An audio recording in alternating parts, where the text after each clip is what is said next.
요즘 중국과 일본의 갈등은 위험한 수위로 치닫고 있습니다. 외교전이 흔들리고 문화 교류까지 차단이 되는 상황까지 왔습니다. 이런 분위기의 속에 일본이 100년 넘게 꼭꼭 숨겨온 문서가 다시 세상의 모습을 드러냈습니다. 일본 최고 통치기관이 직접 남긴 태정관 지령입니다. 1905년 중일 전쟁과 대륙 팽창에 몰두하던 일본은 더 많은 영토를 차지하기 위해 스스로 국가 통치 기관의 공식 결정을 뒤집는 전례 없는 왜곡을 감행하기 시작했습니다. 그리고 이제 전 세계의 시선은 다시 한국으로 향하고 있습니다. 이 문서 속엔 도대체 어떤 진실이 숨겨져 있는 겁니까? 1987년 한 일본 학자의 논문. 호리 가제오 교수. 그가 일본 국립공문서관에서 발견했다는 한 장의 문서. 태정관 지령. 1877년 3월 29일. 일본 제국 최고 통치기관의 공식 결재 문서. 그런데 왜 110년 동안 세상에 나오지 않았던 겁니까? 동아시아 영토 분쟁 전문가인 제가 단 한 번도 본 적 없는 문서. 그 순간 저는 알았습니다. 이 문서 안에 거대한 진실이 숨겨져 있다는 것을요. 저는 알렉산더 그레이 영국에서 태어나 평생을 영토 분쟁 연구에 바쳤습니다. 런던 정경대에서 국제관계학 박사를 받았고 나토와 유엔에서 25년간 일했죠. 동아시아 해양 경계선 문제라면 누구보다 잘 안다고 자부했습니다.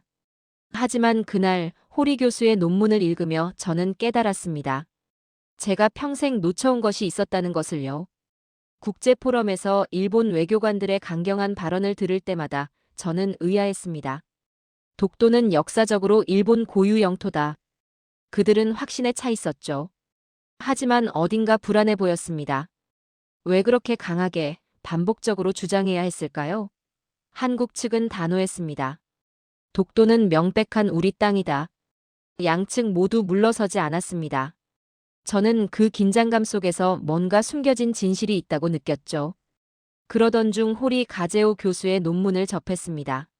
1987년 발표된 연구였죠. 그는 일본 국립공문서관에서 우연히 한 문서를 발견했습니다. 태정관 지령. 1877년 일본 최고 통치기관이 작성한 공식 문서였습니다. 저는 논문을 읽으며 손이 떨렸습니다. 이게 대체 뭡니까? 왜 이 중요한 문서를 지금까지 아무도 몰랐던 겁니까? 호리 교수는 용기 있는 학자였습니다. 그는 발견한 사실을 그대로 발표했죠. 하지만 즉시 일본 우익학계로부터 거센 공격을 받았습니다. 진실을 밝혔다는 이유로요. 저는 그 대목을 읽으며 확신했습니다. 이 문서에는 일본이 숨기고 싶어하는 무언가가 담겨 있다는 것을요. 저는 곧바로 원본 자료를 찾기 시작했습니다. 일본 내무성이 1877년에 작성한 조사보고서. 5개월에 걸친 면밀한 조사 끝에 나온 결론이었죠. 문서를 펼치는 순간 저는 숨이 멎었습니다. 일본 최고 통치기관의 도장들이 빼곡했습니다.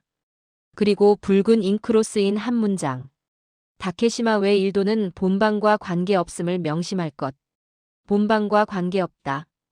이게 무슨 의미입니까? 일본 땅이 아니라는 뜻 아닙니까? 일본 정부 스스로 1877년에 이미 결론 내린 겁니다. 다케시마, 그러니까 울릉도와 또 하나의 섬은 일본 영토가 아니라고요. 그 또 하나의 섬이 바로 독도였습니다. 저는 문서를 몇 번이고 다시 읽었습니다. 혹시 제가 잘못 본 건 아닐까요? 아니었습니다. 명확했습니다. 일본 제국 최고 통치기관인 태정관이 공식적으로 결재한 문서였죠. 그런데 왜 이 문서는 110년 동안 세상에 나오지 않았습니까? 우연이 아니었습니다.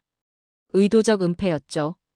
문서를 더 깊이 파고들수록 저는 경악했습니다. 일본 내무성 조사관들이 조사한 자료 속에 한 이름이 반복적으로 등장했습니다. 안용복. 조선시대 어부라고 했습니다. 1690년대 인물이죠. 그가 일본에 건너가 울릉도와 독도가 조선 땅임을 항의했다는 기록이었습니다. 놀라운 건 일본 막부가 이를 인정했다는 점이었습니다. 한 어부의 이름이 왜 일본 최고 기관의 공식 문서에 등장하는 겁니까? 저는 그 의미를 곱씹었습니다. 안용복이라는 이 사람은 대체 누구였을까요? 그의 행적이 일본 정부의 공식 결정에 영향을 미쳤다는 뜻 아닙니까? 저는 이 이름을 기억했습니다. 반드시 파고들어야 할 단서였죠. 그날 밤 저는 잠을 이룰 수 없었습니다. 25년간 믿어왔던 것들이 흔들리고 있었습니다. 일본의 독도 주장에는 근거가 있을 거라고 생각했죠. 하지만 그들 스스로 남긴 문서가 정반대를 말하고 있었습니다. 이건 단순한 외교 분쟁이 아니었습니다. 진실의 은폐였습니다. 저는 결심했습니다. 이 문서의 진실을 끝까지 추적하겠다고요. 안용복이라는 인물을 찾아내겠다고요. 그리고 한국이 왜 그토록 강하게 독도를 지키려 하는지 이해하겠다고요. 진실은 반드시 밝혀져야 합니다. 그것이 학자로서 제 의무니까요. 안용복. 이 이름이 머릿속을 떠나지 않았습니다. 일본 문서에 등장한 조선 어부. 저는 한국 측 기록을 찾기 시작했습니다. 그가 정말 존재했던 인물인지 확인해야 했죠. 그리고 놀라운 사실을 발견했습니다. 한국에는 그보다 훨씬 오래된 기록들이 있었습니다. 신라 지증왕 13년, 서기 512년. 저는 한국 고대사 기록을 펼쳤습니다. 삼국사기에 나오는 내용이었죠. 이사부 장군이 우산국을 복속시키다. 우산국. 울릉도를 중심으로 한 해양 왕국이었습니다. 저는 순간 멈칫했습니다. 1500년 전 기록이라고요? 이건 단순한 전설이 아니었습니다. 공식 역사서에 기록된 사실이었죠. 서양 학자인 저에게 이 기록은 충격이었습니다. 유럽에서 바다는 주로 교역로였죠. 하지만 한국은 달랐습니다. 바다 자체를 영토로 인식하고 있었습니다. 신라 시대부터요. 이사부 장군은 우산국을 복속시키며 그 섬들을 신라 영토로 편입시켰습니다. 이게 얼마나 대단한 겁니까? 1500년 전에 이미 해양 영토 개념이 있었다는 뜻입니다. 저는 더 파고들었습니다.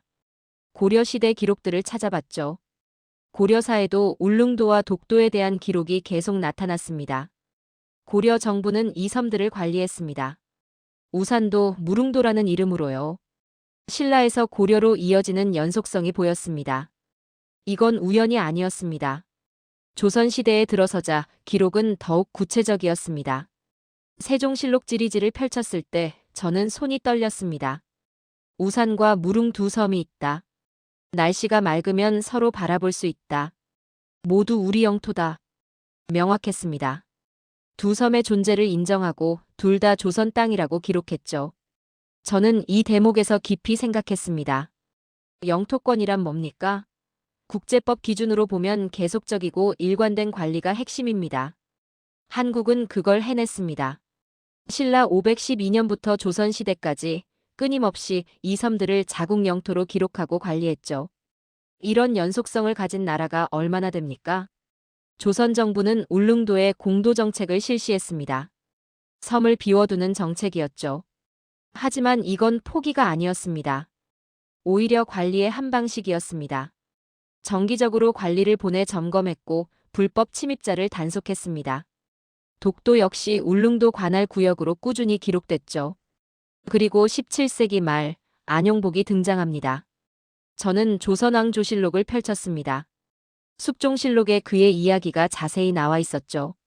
1693년 울릉도에서 고기잡이하던 안용복이 일본 어부들과 마주쳤습니다. 일본인들이 조선 영해에 침범한 겁니다. 안용복은 그들에게 항의했습니다. 놀라운 건 그 다음이었습니다. 안용복은 일본에 직접 건너갔습니다. 에도 막부에 가서 항의했죠. 울릉도와 우산도는 조선 땅이다. 왜 당신들이 침범하는가? 한민간 어부가 외국 정부에 직접 항의한 겁니다. 이게 얼마나 대담한 행동입니까? 더 놀라운 건 일본의 반응이었습니다. 에도 막부는 조사를 했습니다. 그리고 안용복의 주장을 인정했죠. 울릉도와 그 부속 섬은 조선 영토다. 일본 정부가 공식적으로 인정한 겁니다. 1696년의 일이었습니다. 이 사실이 180년 뒤 태정관 지령의 핵심 근거가 됩니다. 저는 이 흐름을 보며 전율했습니다. 신라 이사부에서 시작된 이야기가 안용복으로 이어지고 있었습니다. 1500년이 넘는 시간 동안 한국은 이 바다를 잊지 않았습니다. 국가 차원의 기록이 계속 이어졌고 민간 영웅이 그 진실을 지켜냈죠. 국제법을 전공한 학자로서 저는 확신했습니다. 이런 연속성은 영토권의 가장 강력한 증거입니다. 일시적 점유가 아닙니다. 천년을 이어온 일관된 관리입니다. 한국은 이 바다를 단 한 번도 놓치지 않았습니다. 저는 안용복이라는 인물에게 깊은 인상을 받았습니다. 국가가 해야 할 일을 한민간인이 해낸 겁니다. 그의 용기가 일본 정부를 움직였고 그 기록이 역사가 됐습니다. 이게 한국이라는 나라였습니다. 기록을 지키고 진실을 잊지 않는 나라였죠. 이제 저는 알았습니다. 태정관 지령이 왜 그토록 중요한지를요. 그 문서는 한국의 천년 역사를 일본 스스로 인정한 증거였습니다. 안용복의 항의를 근거로 일본은 독도가 자국 땅이 아니라고 결론 내렸죠. 진실은 명확했습니다. 하지만 의문이 남았습니다. 일본은 왜 이 문서를 110년 동안 숨겼을까요? 그들은 무엇을 두려워했던 걸까요? 저는 더 깊이 파고들어야 했습니다. 안용복의 전체 이야기를 알아야 했죠. 그리고 일본이 어떻게 진실을 왜곡해왔는지 밝혀야 했습니다. 안용복의 실체를 파헤쳐야 했습니다. 저는 일본 측 기록을 더 깊이 조사했습니다. 에도 막부 시대 문서들, 특히 1690년대 자료들을 집중적으로 살펴봤죠. 그리고 발견했습니다. 안용복이라는 이름이 일본 공식 기록 곳곳에 등장하고 있었습니다. 1693년 첫 번째 사건. 안용복은 울릉도 근해에서 어업 중이었습니다. 그때 일본 오키섬 어부들이 나타났죠. 그들은 조선 어부들을 납치해 일본으로 데려갔습니다. 안용복도 그중 한 명이었습니다. 하지만 그는 거기서 굴하지 않았습니다. 오히려 에도 막부에 항의했죠. 일본 기록에는 이렇게 나와 있었습니다. 조선 어부 안용복이 울릉도는 조선 땅이라고 주장했다. 막부는 조사에 들어갔습니다. 그리고 놀랍게도 안용복의 주장을 받아들였죠. 막부는 도토리번에 공식 질의를 보냈습니다. 다케시마와 그 외 섬들이 너희 영토인가? 도토리번의 답변은 명확했습니다. 아닙니다. 우리 영토가 아닙니다. 1696년 1월 에도 막부는 최종 결정을 내렸습니다. 울릉도 도의 금지령. 일본인들의 울릉도 항해를 공식적으로 금지한 겁니다. 이게 무슨 의미입니까? 울릉도가 일본 땅이 아니라는 걸 인정한 거죠. 하지만 안용복은 여기서 멈추지 않았습니다. 1696년 두 번째 출항. 그는 다시 울릉도로 갔습니다. 그리고 그곳에서 또다시 일본 어부들을 발견했죠. 안용복은 분노했습니다. 막부가 금지령을 내렸는데도 침범이 계속됐던 겁니다. 안용복은 결단을 내렸습니다. 직접 일본에 건너가 항의하겠다고요. 그는 배를 몰아 일본 오키섬으로 향했습니다. 그리고 오키섬 관리들에게 당당히 말했죠. 울릉도와 자산도는 모두 조선 영토다. 왜 계속 침범하는가? 자산도. 바로 독도를 가리키는 이름이었습니다. 저는 이 대목에서 손이 떨렸습니다. 안용복은 울릉도뿐 아니라 독도까지 명확히 언급했습니다. 두 섬 모두 조선 땅이라고 주장했죠. 그리고 일본 관리들 앞에서 이를 분명히 밝혔습니다. 한민간 어부가 국가의 영토를 지키기 위해 목숨을 걸었던 겁니다. 일본 기록은 계속됩니다. 오키섬 관리들은 안용복의 주장을 기록으로 남겼습니다. 조선인 안용복이 자산도는 조선 땅이라고 주장했다. 이 기록이 막부로 전달됐고 다시 조선 정부로 전달됐죠. 안용복의 행동이 양국 정부를 움직인 겁니다. 저는 180년 뒤 자료를 펼쳤습니다. 1877년 일본 내무성 조사 보고서. 놀랍게도 그 안에 안용복 사건이 핵심 자료로 인용돼 있었습니다. 내무성 조사관들은 1690년대 기록을 면밀히 검토했죠. 에도 막부의 결정, 도토리번의 답변, 안용복의 항해 내용까지 모두 확인했습니다. 그리고 내무성은 결론 내렸습니다. 다케시마 외 일도는 일본과 관계없다. 안용복이 주장했던 그대로였습니다. 울릉도와 독도는 일본 땅이 아니라는 거죠. 한 어부의 용기가 200년 뒤 일본 정부의 공식 결론이 됐습니다. 이게 얼마나 놀라운 일입니까? 하지만 저는 현대 일본 학계의 주장도 확인해야 했습니다. 2000년대 들어 일본 우익학자들은 이상한 논리를 펼치기 시작했죠. 왜 일도는 독도가 아니다. 울릉도를 두 번 쓴 것뿐이다. 저는 이 주장들을 분석했습니다. 논리가 맞지 않았습니다. 태정관 지령에는 명확히 다케시마 외 일도라고 나와 있습니다. 다케시마 그리고 또 하나의 섬이라는 뜻이죠. 일본어 문법상으로도 명확합니다. 그런데 울릉도를 2번 썼다고요? 말이 안 됩니다. 더 황당한 주장도 있었습니다. 당시 관리들이 무식해서 착각했다. 저는 한숨이 나왔습니다. 일본 최고 통치기관 관리들을 무식하다고 폄하하는 겁니까? 5개월에 걸친 면밀한 조사를 착각이라고 치부하는 겁니까? 이건 학문이 아니었습니다. 왜곡이었죠. 저는 학자로서 분노했습니다. 일본은 스스로 남긴 기록을 스스로 부정하고 있었습니다. 에도 막부의 결정도 내무성의 조사도 태정관의 지령도 모두 무시하는 겁니다. 진실을 감추기 위해 논리를 뒤집고 있었죠. 안용복. 저는 이 사람 앞에서 오랫동안 침묵했습니다. 그는 정치인도 군인도 아니었습니다. 평범한 어부였죠. 하지만 그는 국가가 지켜야 할 바다를 지켰습니다. 2번이나 일본에 건너가 당당히 주장했습니다. 그의 용기가 역사를 만들었습니다. 일본 기록이 그를 증명하고 있었습니다. 막부 문서에, 내무성 보고서에, 태정관 지령에 그의 이름이 살아있었죠. 일본이 아무리 왜곡하려 해도 지울 수 없는 진실이었습니다. 안용복은 바다의 수호자였습니다. 호리 가제오 교수. 저는 그의 논문을 다시 펼쳤습니다. 1987년 발표 이후 그에게 무슨 일이 일어났는지 추적했죠. 그는 진실을 밝혔습니다. 일본 국립공문서관에서 태정관 지령을 발견하고 학계에 공개했습니다. 양심 있는 학자의 행동이었죠. 하지만 일본 우익학계의 반응은 달랐습니다. 그들은 호리 교수를 공격했습니다. 반일학자다. 역사를 왜곡한다. 진실을 밝힌 사람을 오히려 매장하려 했죠. 저는 이 대목에서 의문이 들었습니다. 왜 진실을 말한 학자가 탄압받아야 합니까? 답은 명확했습니다.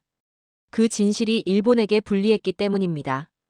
태정관 지령은 일본 스스로 독도가 자국 땅이 아니라고 인정한 결정적 증거였죠. 이 문서가 알려지면 일본의 독도 주장은 무너집니다. 그래서 숨겼던 겁니다. 110년 동안이나 말입니다. 저는 패턴을 발견했습니다. 1877년 태정관 지령 작성. 1905년 일본의 독도 편입 주장. 그 사이 28년. 그리고 1905년부터 1987년까지 82년. 합치면 정확히 110년입니다. 이 기간 동안 태정관 지령은 단 한 번도 공개되지 않았죠. 우연이 아니었습니다. 의도적 은폐였습니다. 일본은 1905년 독도를 자국 영토에 편입한다고 선언했습니다. 러일 전쟁 중이었죠. 하지만 그들은 알고 있었습니다. 28년 전 자신들의 최고 통치기관이 내린 결론을요. 독도는 일본 땅이 아니라는 결론을요. 저는 태정관 지령 원본을 다시 면밀히 분석했습니다. 결재란을 보니 도장이 빼곡했습니다. 좌대신, 우대신 각 부처 장관들의 도장이 모두 찍혀 있었죠. 이건 단순한 보고서가 아니었습니다. 국가 최고기관의 공식 결정문이었습니다. 붉은 잉크로 쓰인 문장을 다시 읽었습니다.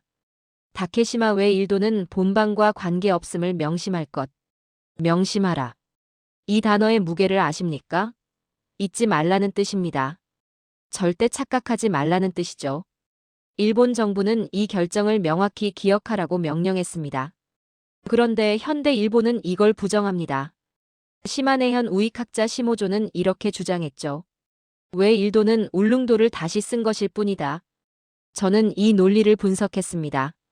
일본어 문법을 확인했고 당시 문서 작성 관례를 조사했습니다.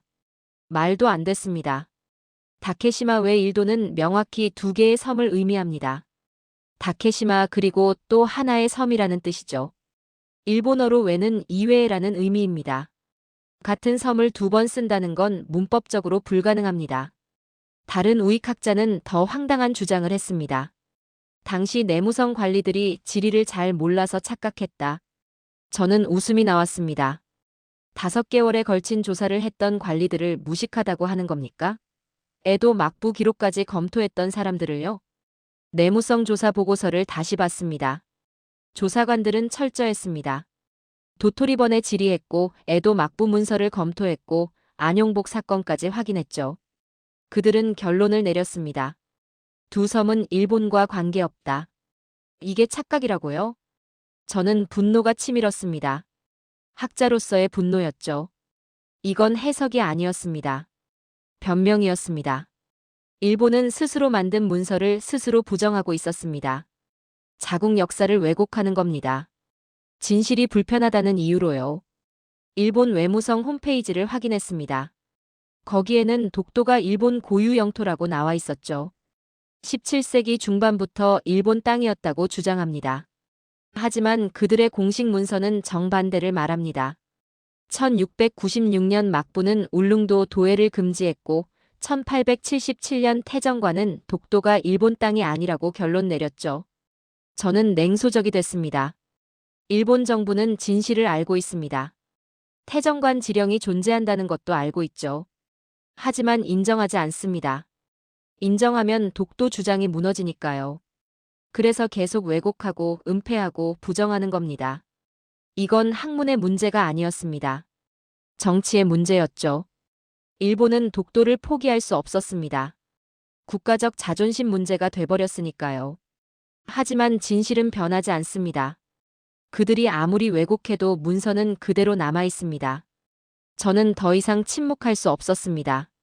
이 문서는 단순한 종이가 아니었습니다. 국가의 양심이었죠. 일본의 양심이 1877년에 말하고 있었습니다. 독도는 우리 땅이 아니다라고요. 그 양심을 지금의 일본은 배신하고 있었습니다. 왜곡은 학문이 아니라 정치였습니다. 일본 우익학자들은 학자가 아니었습니다. 정치인이었죠. 그들의 목적은 진실 규명이 아니었습니다. 자국 주장 정당화였습니다. 저는 그들과 달랐습니다. 저는 진실만을 원했습니다. 한국이 말한 진실이 드디어 선명해지고 있었습니다. 독도는 한국 땅입니다. 일본 스스로 인정했던 사실이죠. 1877년 3월 29일 태정관이 확정했습니다. 그 문서가 제 앞에 있었습니다. 이제 저는 이 진실을 세상에 말해야 했습니다.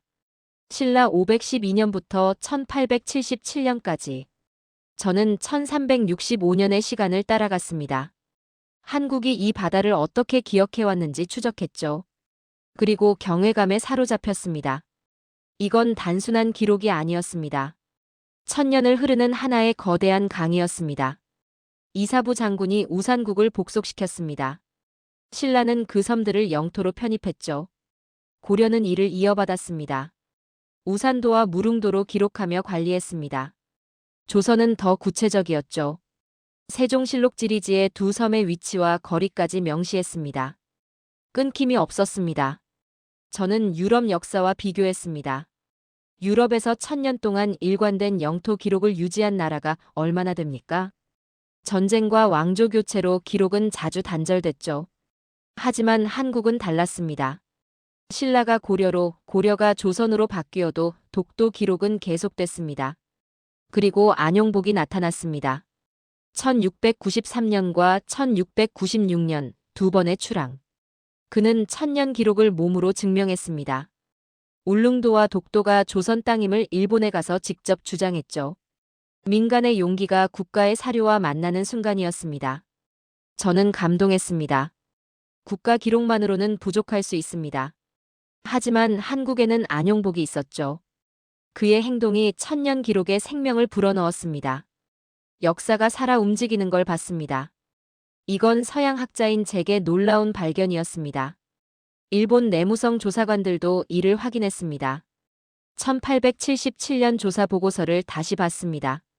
그들은 신라 기록까지 거슬러 올라갔습니다. 고려와 조선의 문헌을 검토했죠. 그리고 안용복 사건을 결정적 증거로 삼았습니다. 한국의 일관된 기록을 인정한 겁니다. 태정관 지령의 근거가 바로 이것이었습니다. 1000년의 연속성이었죠. 일본 스스로 한국의 역사를 확인하고 인정했습니다. 다케시마 외 일도는 일본과 관계없다. 이 결론은 한국의 1000년 기록에서 나온 겁니다. 저는 한국의 기억력에 경탄했습니다. 공도 정책으로 울릉도를 비웠어도 기록은 계속됐습니다. 독도는 늘 울릉도와 함께 언급됐죠. 잊지 않았습니다. 1000년 동안 단 한 번도 놓치지 않았습니다. 이게 한국의 힘이었습니다. 영토권은 연속적 관리에서 나옵니다. 국제법의 기본 원칙이죠. 한국은 이를 완벽히 충족했습니다. 신라부터 대한제국까지 일관되게 독도를 자국 영토로 기록하고 관리했습니다. 이런 연속성을 가진 나라가 세계에 몇이나 됩니까? 저는 이제 확신했습니다. 독도는 한국 땅입니다. 역사가 증명하고 일본이 인정했고 국제법이 뒷받침합니다. 하지만 현대 일본은 이를 부정하고 있었죠. 저는 분노했습니다. 동시에 사명감을 느꼈습니다. 한국은 이 바다를 단 한 번도 놓치지 않았습니다. 1000년의 기록이 이렇게 명확한 나라는 드뭅니다. 이사부에서 안용복으로 이어지는 한 줄기는 기적이었습니다.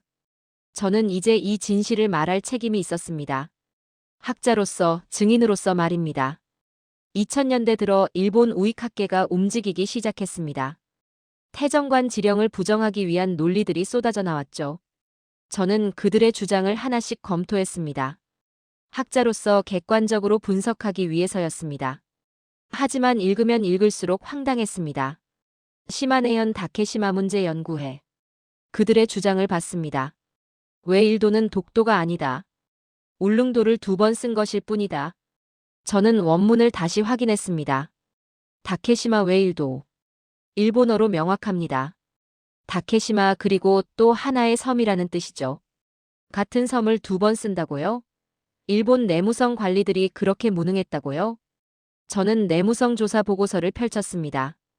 5개월에 걸친 면밀한 조사였습니다. 에도 막부 기록, 도토리번 답변, 고문서 검토까지 했죠. 이게 착각이라고 주장하는 겁니까? 다른 학자는 더 기가 막힌 말을 했습니다. 당시 관리들이 지리에 무식해서 실수했다. 저는 한숨이 나왔습니다. 일본 최고 통치기관 관리들을 무식하다고 폄하하는 겁니까? 좌대신, 우대신 각 부처 장관들이 모두 도장을 찍은 공식 문서를 말입니다. 논리가 없었습니다. 단 하나의 문장도 과학적 근거가 없었죠. 사료적 증거도 없었습니다. 그저 아니다, 아니다라고 부정만 할 뿐이었습니다. 저는 깨달았습니다. 이건 학문이 아니라는 것을요. 정치였습니다. 스기하라 다케시. 그의 논문을 봤습니다. 왜 일도는 죽도일 가능성이 있다. 죽도는 울릉도 근처 작은 바위섬입니다. 저는 고개를 저었습니다. 내무성이 5개월이나 조사해서 죽도를 몰랐을 리 없죠. 그건 울릉도 부속 섬이었습니다. 태정관 지령 본문에는 지도가 첨부돼 있었습니다. 마스시마와 다케시마가 명확히 그려져 있었죠. 당시 일본은 독도를 마스시마라고 불렀습니다. 울릉도가 다케시마였고요. 지도에 2 섬이 다 나와 있는데 뭘 더 설명하라는 겁니까? 저는 환멸을 느꼈습니다. 이들은 학자가 아니었습니다. 자국 주장을 정당화하기 위해 역사를 왜곡하는 사람들이었죠.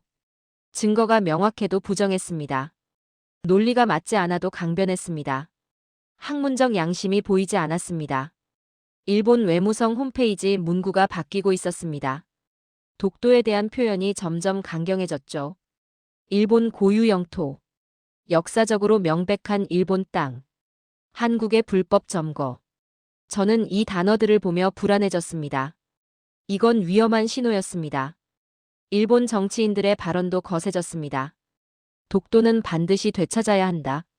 한국의 독도 점거는 용납할 수 없다. 저는 분석했습니다. 이건 단순한 영토 분쟁이 아니었습니다. 국가적 자존심 문제가 돼버렸죠. 저는 분노가 치밀었습니다. 일본은 스스로 남긴 기록을 스스로 부정하고 있었습니다. 1696년 막부가 인정했고 1877년 태정관이 확정했던 진실을요. 110년 동안 숨겼던 문서를 이제는 아예 왜곡하고 있었습니다. 역사학자로서 참을 수 없었습니다. 제 자존심이 상처받았죠.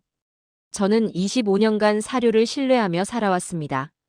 문서가 말하면 그것이 진실이라고 믿었습니다. 하지만 일본은 자국 문서조차 부정하고 있었습니다. 태정관 지령으로 돌아갔습니다. 1877년 3월 29일.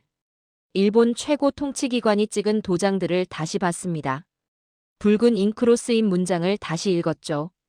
다케시마 외 일도는 본방과 관계없음을 명심할 것. 명심하라고 했습니다. 잊지 말라고 했죠. 하지만 현대 일본은 잊었습니다. 아니, 외면하고 있었습니다. 불편한 진실이니까요. 인정하면 독도 주장이 무너지니까요. 그래서 왜곡하고 부정하고 변명하는 겁니다. 학문적 양심 따위는 없었습니다. 저는 결심했습니다. 이 문서의 진실을 세계에 알리겠다고요. 일본의 왜곡을 더 이상 방치할 수 없었습니다. 한국의 주장이 아닙니다. 일본의 기록이 진실을 말하고 있습니다. 저는 이제 그 진실을 증언하겠습니다. 독도에 대한 일본의 집착은 이제 비극에 가까웠습니다. 진실을 알면서도 부정하는 것, 역사를 왜곡해가며 주장을 고수하는 것. 이건 학문의 패배였습니다. 양심의 패배였죠. 저는 더 이상 침묵하지 않겠습니다. 1877년 3월 29일. 저는 그날의 문서를 완전히 복원했습니다. 태정관 회의록과 결제 문서 전체를요. 일본 제국 최고 통치기관의 공식 회의였습니다. 내무성이 5개월 조사 끝에 보고서를 올렸고 태정관이 최종 결정을 내린 날이었죠. 회의 안건은 명확했습니다. 다케시마 외 일도의 영토 귀속 문제. 내무성 보고서는 철저했습니다. 에도 막부의 1696년 결정, 도토리번의 답변, 안용복 사건 기록까지 모두 검토했죠. 결론은 하나였습니다. 두 섬은 일본과 관계없다. 태정관은 이를 승인했습니다. 좌대신 이와쿠라 도모미의 도장이 찍혔습니다. 우대신 산조 사네토미의 도장도 찍혔죠. 각 부처 장관들의 도장이 빼곡했습니다. 이건 단순한 보고서가 아니었습니다. 국가 최종 결정문이었습니다. 그리고 붉은 잉크로 쓰인 문장. 저는 손이 떨리는 걸 느꼈습니다. 다케시마 외 일도는 본방과 관계없음을 명심할 것. 읽는 순간 심장이 멎는 줄 알았습니다. 여기 이 붉은 글씨 한 줄이 역사를 판결하고 있었습니다. 본방. 일본 본토를 의미합니다. 본방과 관계없다는 건 일본 영토가 아니라는 뜻이죠. 명확했습니다. 애매함이 없었습니다. 일본 최고 통치기관이 공식적으로 선언한 겁니다. 독도는 우리 땅이 아니다라고요. 왜 일도? 다케시마 이외에 또 하나의 섬. 당시 일본은 울릉도를 다케시마라고 불렀습니다. 독도는 마쓰시마였죠. 그러니 왜 일도는 마쓰시마, 즉 독도를 가리키는 겁니다. 일본어 문법상으로도 명확했습니다. 저는 문장을 몇 번이고 분석했습니다. 혹시 제가 잘못 이해한 건 아닐까요? 아니었습니다. 일본 역사학자들도 법률 전문가들도 같은 해석을 내놓았습니다. 호리 가제오 교수만이 아니었죠. 양심 있는 일본 학자들은 모두 인정했습니다. 명심할 것. 이 단어의 무게를 아십니까? 단순히 알라는 게 아닙니다. 가슴에 새기라는 뜻입니다. 절대 잊지 말라는 뜻이죠. 태정관은 이 결정을 후대에 명확히 전달하려 했습니다. 다케시마와 독도는 일본 땅이 아니다. 이를 명심하라. 저는 일본의 가장 깊은 곳에서 한국의 진실을 보았습니다. 일본 스스로 인정했던 진실을요. 1877년 일본 제국 최고 통치기관이 공식 결정했습니다. 독도는 일본 영토가 아니라고요. 논란의 여지가 없었습니다. 태정관 지령의 근거를 다시 확인했습니다. 내무성 조사 보고서 속의 안용복 사건이 핵심 자료로 인용돼 있었습니다. 1696년 안용복이 일본에 건너가 항의했던 내용, 막부가 이를 인정했던 기록, 모두 태정관 결정의 근거가 됐죠. 한 어부의 용기가 제국을 움직였습니다. 안용복이 목숨 걸고 주장했던 진실이 180년 뒤 일본 정부의 공식 결론이 됐습니다. 저는 전율했습니다. 역사가 이렇게 만들어지는 겁니다. 진실을 지키려는 한 사람의 용기로요. 저는 25년 경력 전체를 돌아봤습니다. 동아시아 영토 분쟁 전문가, 나토 자문위원, UN 분쟁 조정 자문역. 화려한 경력이었죠. 하지만 이 문서 앞에서 모든 게 무너졌습니다. 제가 평생 믿어왔던 것들이 흔들렸습니다. 일본의 독도 주장에는 근거가 있을 거라고 생각했습니다. 그들이 그토록 강하게 주장하니까요. 하지만 틀렸습니다. 그들 스스로 남긴 문서가 정반대를 말하고 있었습니다. 독도는 일본 땅이 아니라고요. 1877년에 이미 결론 난 문제였습니다. 한국은 진실을 말하고 있었습니다. 1000년 동안 지켜온 기록이 사실이었습니다. 신라 이사부부터 안용복까지 그리고 현대 대한민국까지 한국은 독도를 단 한 번도 놓치지 않았습니다. 일본조차 이를 인정했던 겁니다. 저는 학자에서 증언자가 됐습니다. 이제 중립을 지킬 수 없었습니다. 진실은 명확했으니까요. 태정관 지령이 모든 걸 말하고 있었습니다. 독도는 이미 1877년 일본에 의해 일본 땅이 아니라고 선언됐습니다. 일본이 왜 이 문서를 110년 동안 숨겼는지 이제 완전히 이해했습니다. 이 문서가 공개되면 모든 주장이 무너지니까요. 1905년 독도 편입은 불법이었습니다. 28년 전 자신들이 내린 결정을 뒤집은 거니까요. 그리고 그 진실은 한 어부 안용복으로부터 시작됐습니다. 그의 용기가 막부를 움직였고 그 기록이 태정관을 설득했습니다. 천년 바다를 지킨 사람들의 이야기였습니다. 저는 이제 그 진실을 세계에 증언할 것입니다. 태정관 지령. 이 문서가 가진 무게를 다시 생각했습니다. 국제법적으로 이건 어떤 의미일까요? 저는 25년간 영토 분쟁을 연구했습니다. 한 가지 확실한 원칙이 있죠. 국가 최고 기관의 공식 결정은 절대적 효력을 갖는다는 것입니다. 1877년 일본 태정관. 천황 다음가는 최고 통치기관이었습니다. 그곳이 공식 결재한 문서죠. 독도는 일본 땅이 아니다. 이보다 더 명확한 증거가 있습니까? 일본 스스로 인정한 겁니다. 공식적으로, 법적으로 말입니다. 그런데 일본은 28년 뒤 태도를 바꿨습니다. 1905년 독도를 자국 영토에 편입한다고 선언했죠. 러일 전쟁 중이었습니다. 국제사회가 혼란스러운 틈을 탔습니다. 하지만 그들은 알고 있었습니다. 자신들의 최고 기관이 내린 결정을요. 저는 이제 완벽히 이해했습니다. 일본이 왜 태정관 지령을 숨겼는지를요. 이 문서가 공개되면 1905년 편입은 불법이 됩니다. 자국 정부의 공식 결정을 뒤집은 거니까요. 국제법상으로도 정당성이 없죠. 은폐는 죄가 아니라 두려움이었습니다. 일본은 두려워했던 겁니다. 진실이 드러나는 것을요. 110년 동안 감춰야 했던 이유입니다. 하지만 1987년 호리 가제오 교수가 문서를 발견했습니다. 숨길 수는 있어도 지울 수는 없었던 겁니다. 한국의 천년 영토사를 다시 정리했습니다. 신라 512년 이사부 장군. 고려시대 우산도 기록. 조선 세종실록 지리지. 안용복의 2번 출항. 그리고 1877년 일본 태정관의 인정. 완벽한 연속성이었습니다. 국제법은 명확합니다. 영토권은 계속적이고 일관된 관리에서 나옵니다. 한국은 이를 완벽히 충족했죠. 1500년 동안 단 한 번도 독도를 놓치지 않았습니다. 기록하고 관리하고 지켰습니다. 이런 나라가 세계에 몇이나 됩니까? 저는 한국 국민의 힘을 받습니다.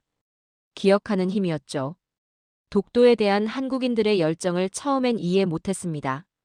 과한 애국심 정도로 생각했죠. 하지만 틀렸습니다. 그건 애국심이 아니었습니다. 역사에 대한 책임감이었습니다. 한국은 바다를 잊지 않았습니다. 1000년 동안 기록했고 민간 영웅이 지켜냈고 오늘날까지 이어지고 있습니다. 이 기억력이 영토를 지킨 겁니다. 문서만으로는 부족합니다.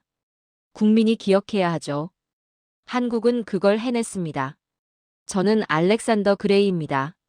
영국 출신 국제법 전문가죠. 평생을 중립적 시각으로 분쟁을 연구했습니다. 하지만 이제 중립을 지킬 수 없습니다. 진실은 중립이 아니니까요. 태정관 지령이 모든 걸 말하고 있습니다. 나는 살았습니다. 이 진실을 직접 봤습니다. 일본이 숨긴 문서를 읽었고 한국의 천년 기록을 확인했고 안용복의 용기를 알게 됐죠. 그리고 깨달았습니다. 한국의 독도 주장은 감정이 아니라 사실이었다는 것을요. 문서는 거짓말하지 않습니다. 사람만 거짓말할 뿐이죠. 1877년 태정관 지령은 거짓말하지 않습니다. 명확히 말하고 있습니다. 독도는 일본 땅이 아니다라고요. 이건 한국의 주장이 아닙니다. 일본의 공식 기록입니다. 저는 결심했습니다. 이 진실을 세계 학계에 알리겠다고요. 국제기구에서 증언하겠다고요. 일본의 왜곡을 더 이상 방치할 수 없습니다. 역사학자로서, 국제법 전문가로서 제 의무입니다. 한국의 바다는 1000년 동안 단 한 번도 흔들린 적이 없었습니다. 이사부가 지켰고, 고려가 관리했고, 조선이 기록했고, 안용복이 지켜냈습니다. 그리고 오늘날 대한민국이 이어가고 있죠. 이 연속성은 누구도 부정할 수 없습니다. 진실은 파도처럼 다시 돌아옵니다. 아무리 숨겨도 왜곡해도 부정해도 돌아옵니다. 태정관 지령이 그 증거죠. 110년을 숨겼지만 결국 세상에 나왔습니다. 진실은 그렇게 살아남습니다. 저는 이제 독도 문제의 증언자가 되겠습니다. 외국 학자로서 중립적 입장에서 말하겠습니다. 독도는 한국 땅입니다. 역사가 증명하고 일본이 인정했고 국제법이 뒷받침합니다. 이것이 제가 찾은 진실입니다. 오늘 사연은 여기까지입니다. 아무리 자기네 땅이라고 우겨도 오래전부터 문서로 내려오는 걸 막을 수는 없겠죠. 긴 영상 끝까지 시청해주셔서 정말 감사합니다. 구독과 좋아요는 영상 제작에 아주 큰 힘이 됩니다.